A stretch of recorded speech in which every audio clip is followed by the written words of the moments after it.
One of the reasons I don't make enough content for this channel is that I've always had the trouble of serving two masters. For one, I want to editorialize. I've been in the hobby for decades and I've got a lot of insight and opinions and I want to share them with my audience. But the other thing I want to do is share all the projects I'm working on. I'm always painting, I'm always crafting. And neither is particularly satisfying to me. I feel like I'm missing something in both instances. So today I'm going to editorialize while I make a project. This particular project, lighthouse that goes on your lawn. It's a lighthouse lawn ornament. Picked it up for 25 cents at the scrap exchange. These things normally retail for about $30. So I'm just gonna greeble this thing up, paint it, put it on a base. There isn't really a whole lot to get into or explain. What I really want to talk to you about today is a particularly harmful cryptid.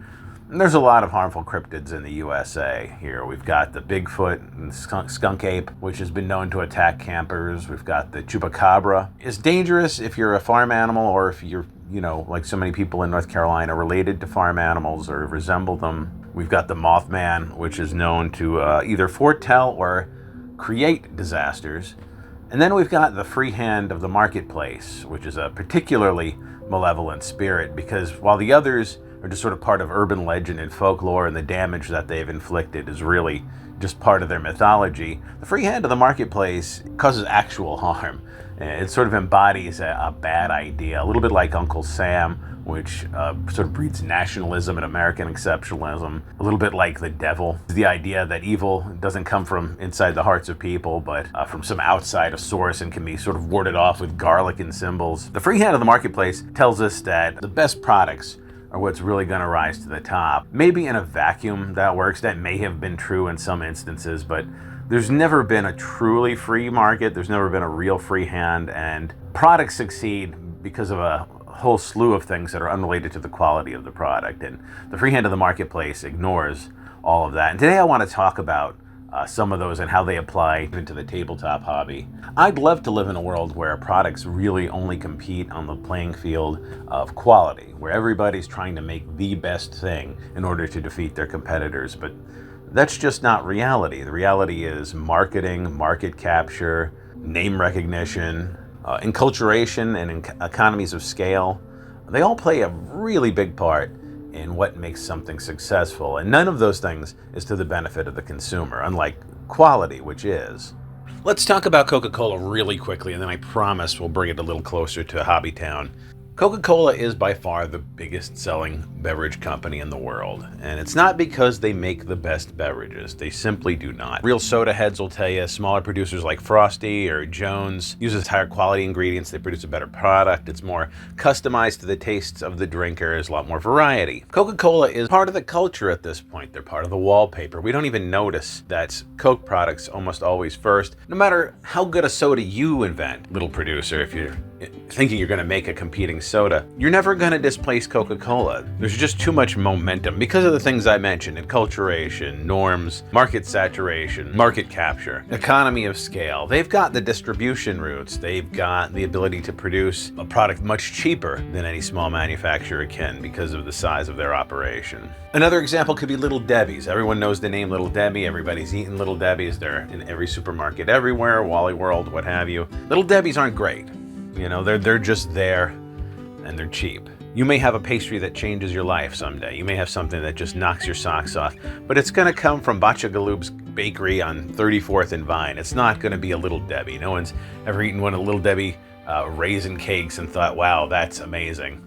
But it's, again, the economy of scale. What they do have in terms of merit, Coke and Little Debbie have over these other producers, is they can give you a cheaper product. And that does matter. That is part of the merit of buying something. But what's really weird to me is that in the hobby space, the opposite is true. While Games Workshop and Wizards of the Coast do have market capture and name recognition and enculturation and market saturation, their products are more money than their competitors, and they're just not as good. There are much better war games out there than Warhammer 40k. Warhammer 40k is a jumbled mess. There's a new edition coming out next year. Every 3 years, they've told you, every 3 years they're going to put a new edition out. Don't you feel like a rube buying 40k then? I do. I can't do it. I can't buy their books. I feel like a sucker. I mean, you're a mark. they're going to take you again for another $100 worth of books. 100, what am I talking about? If you play multiple armies, forget it. You got to buy the magazines that are overpriced in order to keep up with the FAQs and the rules changes. Oh man, the errata is endless. It's just a bad product, but they own the market. That individual brand becomes the product. For example, Hacky Sack is a brand name. The actual game is called Footbag. Frisbee is a brand name. They're actually just called Flying Discs. People don't ask if you wargame. What they'll say is, do you play Warhammer 40K? And they spend a lot on marketing. The sort of bandwagoning that goes on YouTube is incredible.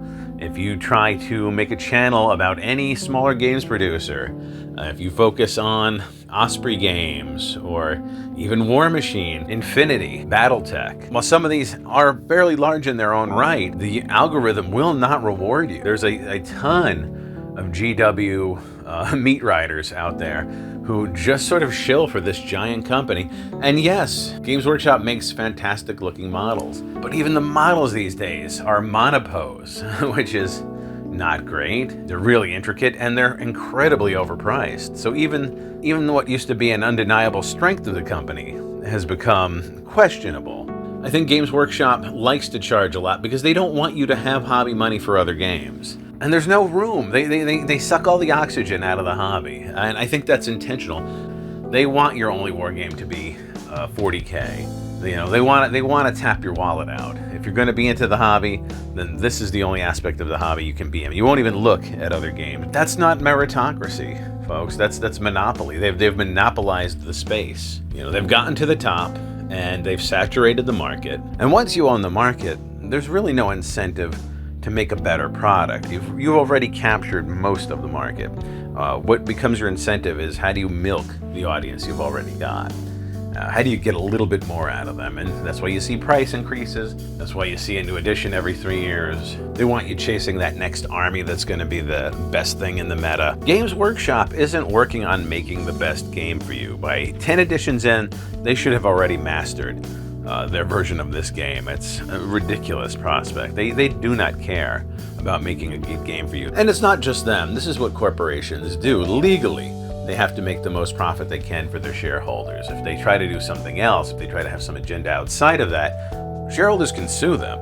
You know who has to work on creating a really good war game, really something that stands out and is fun to play and is just awesome all around? Warhammer's competitors, actually.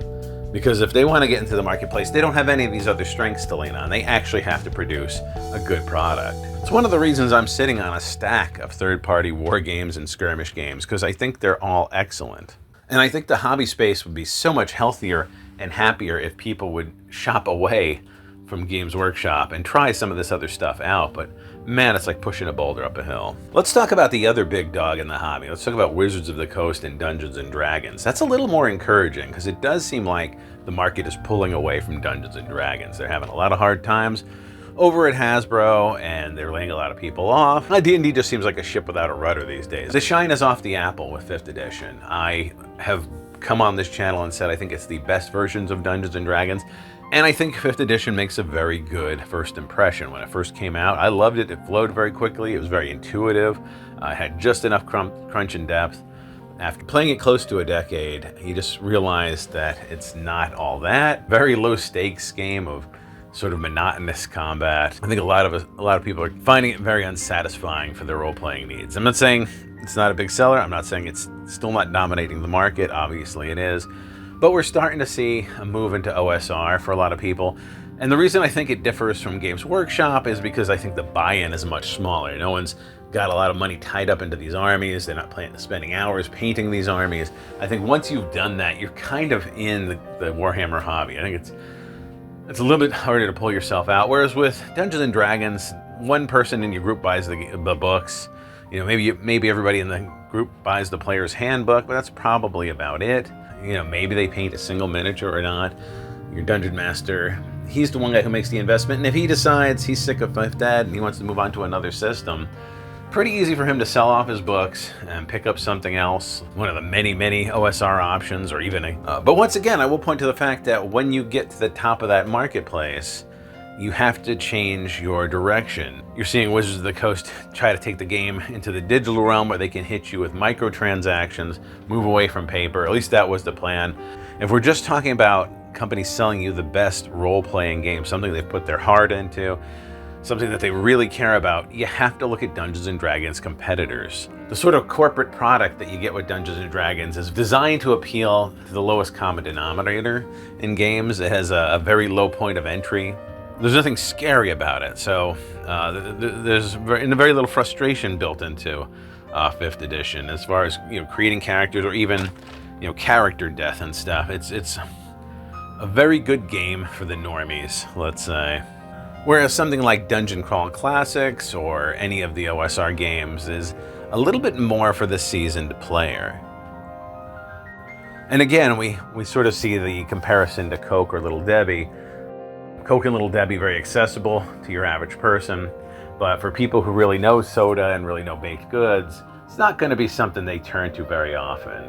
Gourmets aren't eating Little Debbie, they're going to Italian bakeries and getting that nice pastry. And so I'm ranting at you about this because I find the current state of the hobby, the tabletop hobby, very frustrating, and I really like everyone to think about where they put their money. The market goes where the money goes, and if people keep buying Wizards of the Coast products and Games Workshop products, then the market will be, reflective of those business models, and you'll see so many people seem displeased with Wizards of the Coast and Games Workshop, but they still keep giving them their money, which is insane to me. If it's going to change, you have to play something different, and I guess that's the call to action I'm making for everyone listening to this. Spend $20 on a different war game. Drop $25 on an Osprey game. Or not. I know I push them a lot, but there's so many other companies out there making really cool skirmish games and war games. And drag your fellow players kicking and screaming into another role-playing game. Get them to try something new. You try something new if you're listening to this. Because I promise you, the people who made that third-party game really care about it. They really want you to play it because they want you to experience the thing they've really worked hard on creating. Whereas Games Workshop and Wizards of the Coast, they just don't have to care about the quality of their product anymore. They're already dominating the market. They have different incentives. They don't care about delivering a good hobby time to you or a fun time to you. They just care about using their place in the market to extract as much money from you as possible. Ooh, this one was kind of a downer, guys. Sorry I didn't put a lot of jokes in it or anything. I guess I'm just sort of in a morose place when it comes to the hobby. It's pretty lonely out here being a third-party gamer. As always, though, I thank you for watching. Please hit that like and subscribe. It doesn't cost you anything. And hopefully you'll be back soon. All right, thanks, guys. Bye.